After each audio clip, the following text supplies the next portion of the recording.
And now, All the Dirt, gardening tips and advice, sponsored by Farm Credit and the Turf and Gardening Store. Hey, welcome back. I'm Tab O'Neill. Katie McDaniel's with us for All the Dirt today, and we are talking, of course, a little bit about Halloween. It is Halloween today.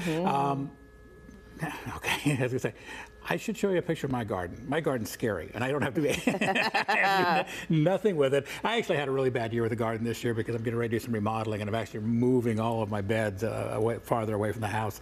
But, you know, gardening can really produce a lot of things that we can use during the Halloween season. For example, pumpkins. Oh, yes. Yeah. Yes. Last year, my kids and I grew a giant pumpkin. Didn't get quite as giant as, you know, the fairs, but about 70 pounds. We had a good time growing that. To carve it up and haul Oh, yeah. It was yeah. on the front porch. It was a prize. Now, what about eating pumpkin, cooking pumpkin? Ooh, so the best pumpkins to make pumpkin pie with or pumpkin soup are the smaller ones. So those are nice if you don't have a lot of space to grow.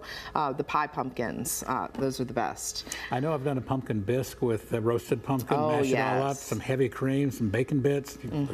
Yeah, it's delicious. It's good to go, yeah. I also love any winter squash, butternut, acorn squash. One of my favorites is a delicata squash. A lot of people haven't had before, and they are delicious roasted just by itself or in a soup as well.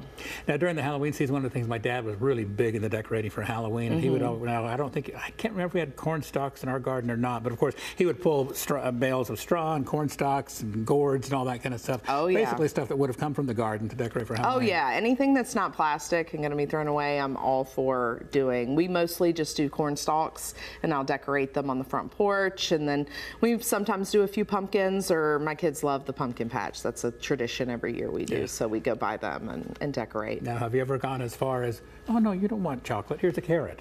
Yeah, you know, we try. Doesn't go over too well. All about balance, you know?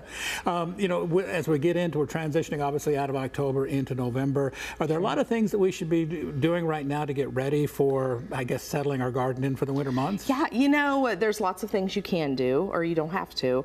What I mostly think about is I cut off the plants at the root, and I try not to disturb the soil, let that break down over the winter, and I put a nice thick layer of leaves over my garden beds. It decomposes over the winter, and then in the spring you've got free mulch and free nutrients. I'm also exploring cover cropping, which is a whole nother subject, but you plant the seeds and they grow over winter, and then in the springtime you either till it into the soil or you can put a tarp over it, and all those nutrients just go right into the soil. But in general, I don't like to leave it uncovered if I can.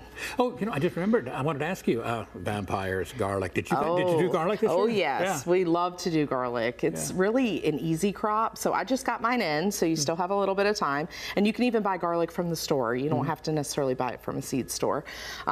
And you put it in the fall. I have a video about it on our Facebook and Instagram page. I just posted, actually. And it grows throughout, kind of dormant in the winter, and then the spring it starts popping up about June, July.